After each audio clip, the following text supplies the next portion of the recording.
নমস্কার, আপনারা দেখছেন এখন দাসপুর বার্তা। বন্যা পরবর্তী বিশেষ স্বাস্থ্য সচেতনতা শিবির ঘাটাল গুরুদাস উচ্চ বিদ্যালয়ে। এই বিশেষ শিবিরটি হয়েছে 16ই সেপ্টেম্বর মঙ্গলবার। 2 মাসাধিক কাল জলবন্দি দশা কাটিয়ে উঠেছে ঘাটাল গুরুদাস উচ্চ বিদ্যালয়ের শিক্ষার্থীরা। বন্যা পরবর্তী বিদ্যালয় এখন স্বাভাবিক ছন্দে ফিরেছে ঠিকই, কিন্তু বন্যার জল শুকিয়ে গেলেও সমগ্র পরিবেশে তার ভয়ঙ্কর ছাপ এবং নানান রোগ ব্যাধির উৎস কেন্দ্র গড়ে যায়, যার পরিণামে বন্যা ক্লিষ্ট অধিবাসীদের মধ্যে ডায়রিয়া, নানা রকম জ্বর, জ্বালা, চর্মরোগ, উদরাময় ইত্যাদি ব্যাপকভাবে দেখা দেয় একটু সতর্ক কিংবা সচেতন না হলে। এজন্য এই বিদ্যালয়ের উদ্যোগে প্রধান শিক্ষক সমরেন্দ্রনাথ আদক মহাশয়ের পৌরোহিত্যে সহকারী শিক্ষক প্রশান্ত দলের সঞ্চালনায় AHM গৌতম চ্যাটার্জি, সহকারী শিক্ষক শিক্ষিকা মণ্ডলী, শিক্ষাকর্মী ও শিক্ষার্থীদের নিয়ে বন্যা পরবর্তী বিশেষ স্বাস্থ্য সচেতনতা আলোচনা সভা করা হয়েছে। এই সভায় ঘাটাল SCMOH বিভাগীয় চিকিৎসক নির্মল মান্না ডায়রিয়া, উদরাময়, জ্বর, জ্বালা, চর্মরোগ, ডেঙ্গু, ম্যালেরিয়া, পরিষ্কার পরিচ্ছন্নতা, স্বাস্থ্যকর বিশুদ্ধ জলপান, নিজ ঘরে ORS প্রস্তুতি ইত্যাদি বিষয়ে সচেতনতামূলক আলোচনা করেছেন। এবং doctor Sonali Guchait Hazra anaemia, junior উইপস বিষয়েও শিক্ষার্থীদের সচেতন করেছেন। এই সভায় টোবাকো সচেতনতা বিষয়েও পোস্টার প্রদর্শন করানো হয়েছে। ঘাটাল শ্রীরামপুর থেকে রিপোর্টে শ্যাম সুন্দর দলই, সাথে শ্রীকান্ত কদম।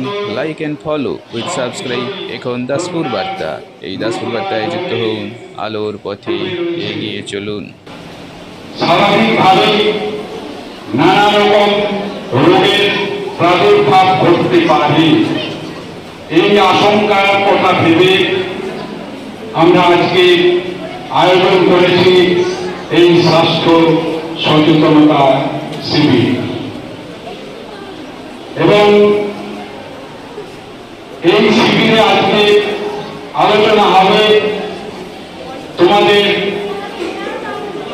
অপুষ্টিজনিত কারণে যে বিভিন্ন সমস্যার, শারীরিক সমস্যার সৃষ্টি হয়, সেগুলো কিভাবে সমাধান করবে, এছাড়াও অ্যানিমিয়া রোগ কিভাবে প্রতিরোধ করবে, ডেঙ্গু রোগ কিভাবে প্রতিহত করবে এবং ম্যালেরিয়া রোগ কিভাবে প্রতিহত করবে। এবং সবথেকে বড় সমস্যা, যে সমস্ত ছাত্রীরা ইতিমধ্যেই 14-15 বছরে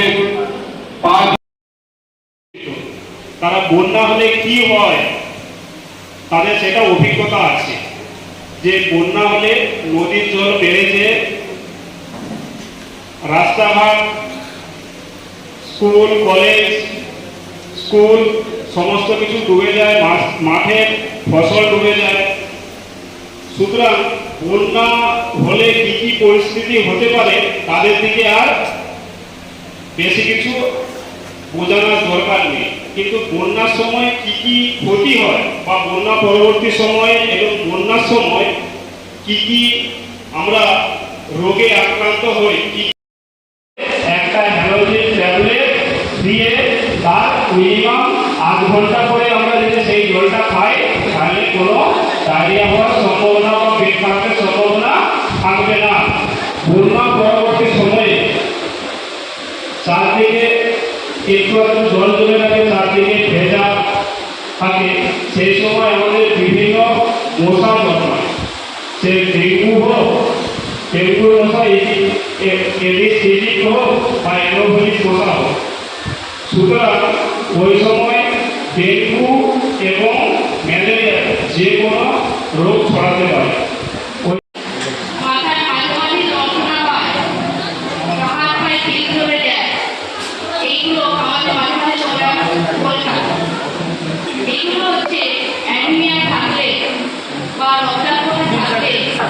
নমস্কার, আজকে 16ই সেপ্টেম্বর 2025 ঘাটাল গুরুদাস উচ্চ বিদ্যালয়ে আয়োজিত হলো স্বাস্থ্য সচেতনতা শিবির।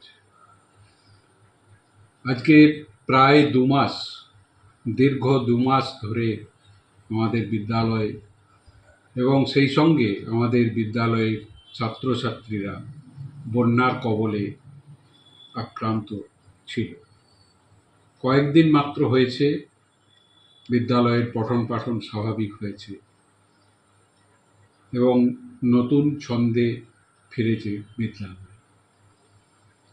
তো এই মুহূর্তে আমার যেটা মনে হয়েছে যে ছাত্রছাত্রীদের আমাদের সচেতন করাটা অত্যন্ত জরুরি। তার কারণ 2 মাস ধরে বন্যার নোংরা জল বিভিন্ন খানাখন্দর, নদী, নালা, জলাশয় বিভিন্ন জায়গাতে ভর্তি রয়েছে। স্বাভাবিক কারণেই এই ডেঙ্গি রোগের জন্য যে এডিস মশা, ম্যালেরিয়া রোগের জন্য অ্যানোফিলিস মশা, শিশুদের এবং অভিভাবক অভিভাবিকা প্রত্যেকেরই সচেতন থাকা দরকার। তো সেই কারণেই আজকের এই স্বাস্থ্য সচেতনতা শিবির আমরা আয়োজন করেছি বিদ্যালয়ের পক্ষ থেকে। বন্যা পরবর্তী পরিস্থিতি আমাদেরকে সামনের দিকে আমরা কিভাবে এগিয়ে যাব সেই আশা এবং সেই উৎসাহ নিয়েই আজকের এই অনুষ্ঠান, এই সচেতনতা শিবির। এখানে উপস্থিত ছিলেন ডক্টর সোনালী গুছাইত হাজরা এবং ডক্টর নির্মল মান্না। ওনারা আমাদের ACMOH ঘাটাল এই অফিসের সঙ্গে যুক্ত আছেন।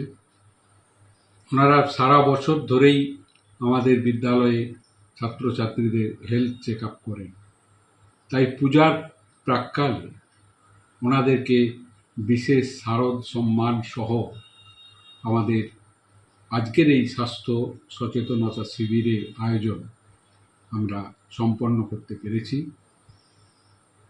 আশা করি ছাত্রছাত্রীরা তো বটেই, সেই সাথে আমাদের শিক্ষক শিক্ষিকা সকলেই সমৃদ্ধ হয়েছে এবং আমাদেরকে মূল্যবান সময় দিয়েছেন এখন দাসপুর বার্তার 2 জন সাংবাদিক, মাননীয় শ্রী শ্যামসুন্দর দোলই এবং মাননীয় শ্রী শ্রীকান্ত পদ।